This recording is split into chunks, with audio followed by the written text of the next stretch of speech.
open publishing, I think, is a subset of open scholarship. So if we took open scholarship as a whole, and I also had a recent presentation in the UK at the OER 16 conference where we said, how can you think of yourself as an open educational resource? So that's like the very, very extreme end of open scholarship. So open scholarship in general, yeah. So open publishing is when you write your research or your scholarship and you publish it in such a way that other people can find it openly for free. Now, beyond free, there are other options for allowing people to remix and reuse and things like that. But generally, people, at the very least, mean that it's accessible for free to others. And that's a very important thing for me because as a scholar from a developing country, I want to make sure that others in my own country can access my research. But also, it's just generally easier for everyone in the world to access your scholarship, right? And I think, for me, it's an ethical thing. I do a lot of research about open education as well, so it makes no sense to research something like MOOCs and then put it in a closed access journal.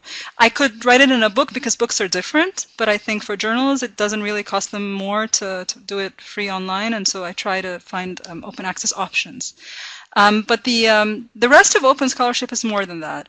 It's, yes, publishing my incomplete thoughts on my blog, interacting with other scholars on Twitter, and openness not just in the sense of sharing and broadcasting what I have, which I do a lot of too, but also in terms of accepting other people's comments and responses to what you're doing. So, for example, when you write something on your blog, there are options for people to comment on it. And if you're still thinking through it, it's not really necessarily that you've come up with something that's peer review quality. And you can get a lot of critique for that, and you're making yourself a little bit vulnerable. And I didn't start blogging until I finished my PhD, but I respect a lot of people who start earlier than that.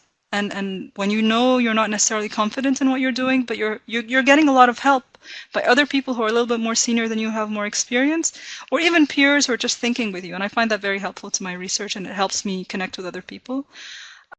Yeah, thanks, Tom, for all those tips. Wow, it's great. And I know you're going to be telling us a lot more about those in the Emerge Africa seminar.